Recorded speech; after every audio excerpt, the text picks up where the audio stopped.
I'd like you to close your eyes or keep your eyes open. Look at one spot that you're going to focus on for the next minute.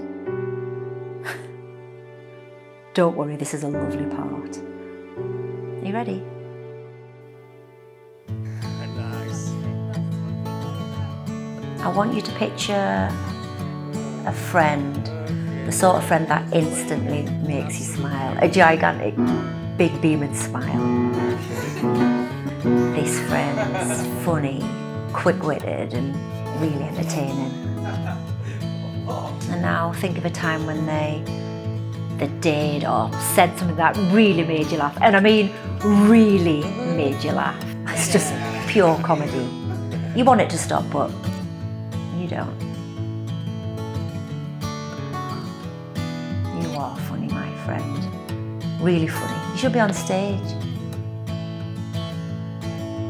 And now it might be the same person it was for me.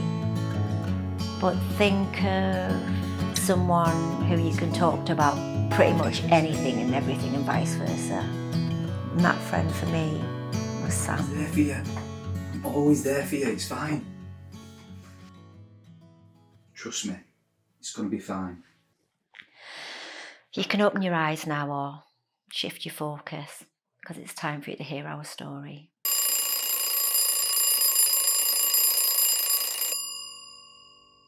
Sam, simply an extraordinary human being. Sam was exceptional, caring, compassionate and loving. A never-ending firework of utter gorgeousness. Amazing.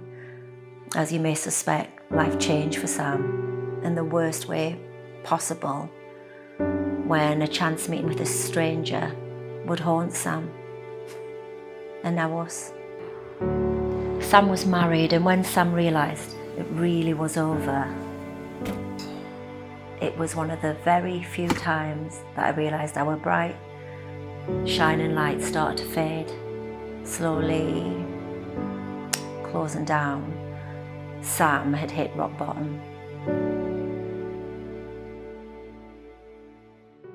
And this next part is where a once chance encounter would take Sam into a world unimagined by those who love Sam. There was a tiny maybe that Sam could be ready for a relationship. The pages of possibility were starting to turn, albeit very slowly. You know, piece by paper, thin piece. It might be time to move on, move forward. But totally unbeknown to Sam, Charlie was on a matchmaking mission, delving deep into every social media channels, you know, like Twitter, Facebook, Instagram. Charlie came to one conclusion: Sam was perfect. Charlie's pursuit of Sam would become relentless, obsessive, all-encompassing. Sam would be Charlie's and only Charlie's. As vulnerable as Sam was, Charlie would chip away, you know, offer gentle offers of concern, support. Charlie was chipping away, yes, but it was with a huge sledgehammer, chunk by chunk. Charlie tore down what little strength Sam had and wore Sam down that much that Sam agreed to meet up again. And meet they did.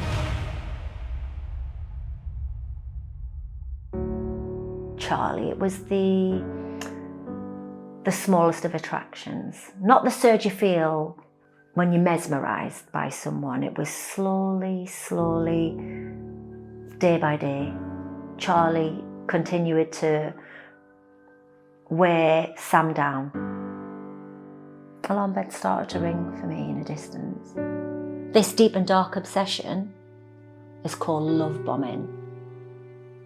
Love bombing happens when an individual is subjected to an excessive amount of extreme signs of affection. You know, glorious acts that are supposed to convey appreciation and gratitude and grand gestures. Charlie bought Sam a new car when it broke down. It seems sweet at the time until the person starts to mentally manipulate the other. And slowly but surely they start to overtake every part of your life and disguise and power and control over care and concern. And unconsciously allowed it to happen. Charlie had built up themselves so deeply and darkly into Sam's life that Sam was a hostage now. Sam was locked in, no way out. Subtly, Charlie's demands and need for affection and attention grew and grew.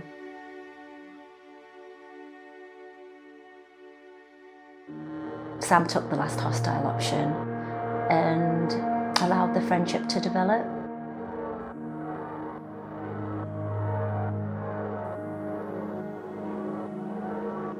What follows was the start of our wake-up call. Sam didn't drink alcohol, not one drop. But at social events, Charlie would get Sam a wine or a beer, and Sam refused. Now, Charlie said that they drank when they were together, but we knew that Sam didn't. We knew that Sam wouldn't. And on increasingly rare occasions that we got to see Sam, Charlie was overly possessive, clinging to Sam like they were welded together. He touchy-feely, and you could see Sam retreating. And Charlie's affection became more and more, and it never seemed reciprocated. Did you see my parents first? Yeah. He's not very intense. Yeah, he really is, yeah. What are you doing next week after that? Well, actually, I was thinking that we could go out with friends first, and then, well, actually, we were a bit busy this week because, like I said, obviously we've got to go see my parents, and we've got a couple. My best friend, and you said like you can't wait to.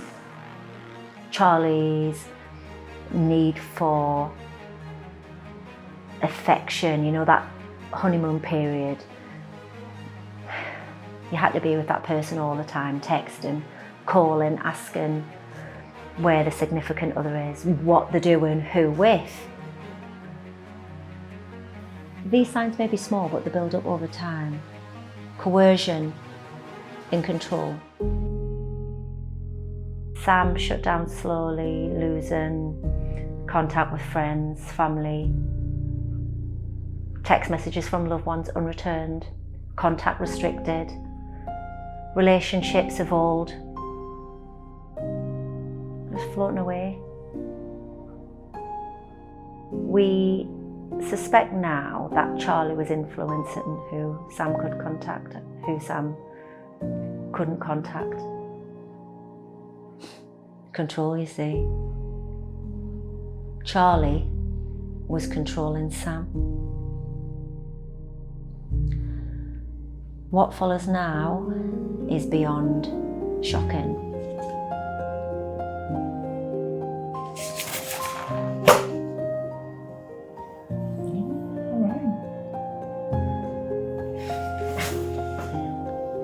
I'm all right. Just. Sam was coerced and forced into having sex with Charlie. Sam wasn't ready. Sam didn't want to.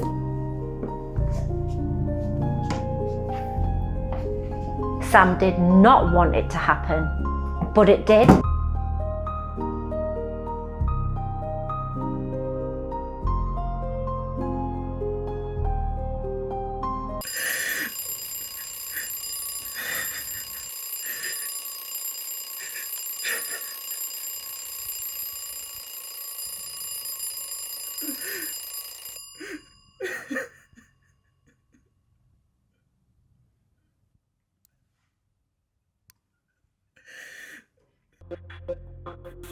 Sam blocked her from messaging, social media, everything. She was quiet for a while, and then Charlie contacted me and other friends, and in return she had a link again with Sam.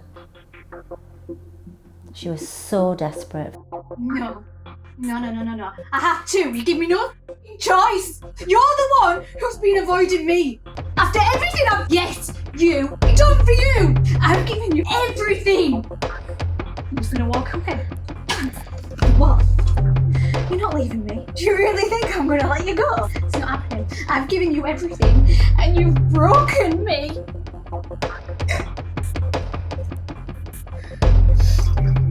No. You leave me, I'm gonna kill myself. I will. What, you think I won't? I'll kill myself, and it'll be your fault, because you're the one who's done it. I'm gonna kill myself! On and on, the threats of self-harm, suicide, and guilt came, and so it started again. Sam at the beck and call of Charlie's demands. Sam became more and more anxious. He started to shrink again. The start of deep decline. Wherever he went, she wanted to follow. Power and control was back. She smashed up the house, hit him, locked him in the house.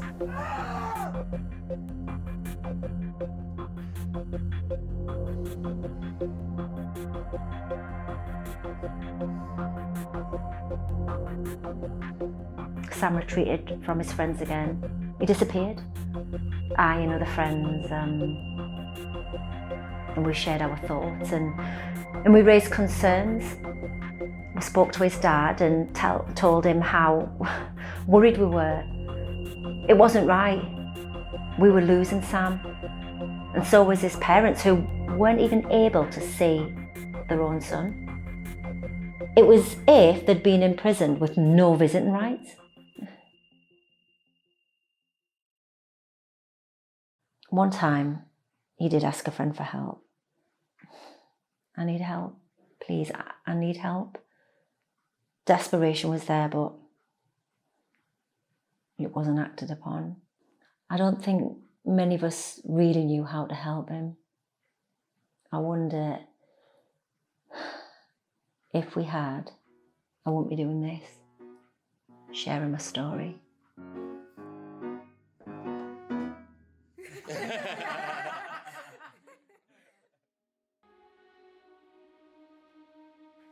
You see, life got so intolerable, so claustrophobic that Sam could take no more. The ultimate act of hopelessness, the ultimate act of taking control back. Sam took his own life and clung on to life for 4 days. Sam passed away in hospital. Sam was 34 years old. Sam, my friend, a son, a father, a victim, gone. All because of her.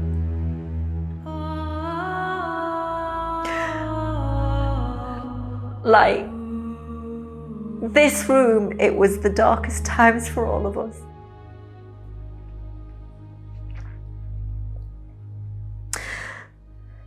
The details may not be similar to yours.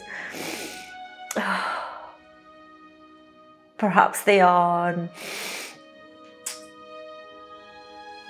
But if you're hearing alarm bells, listen to them.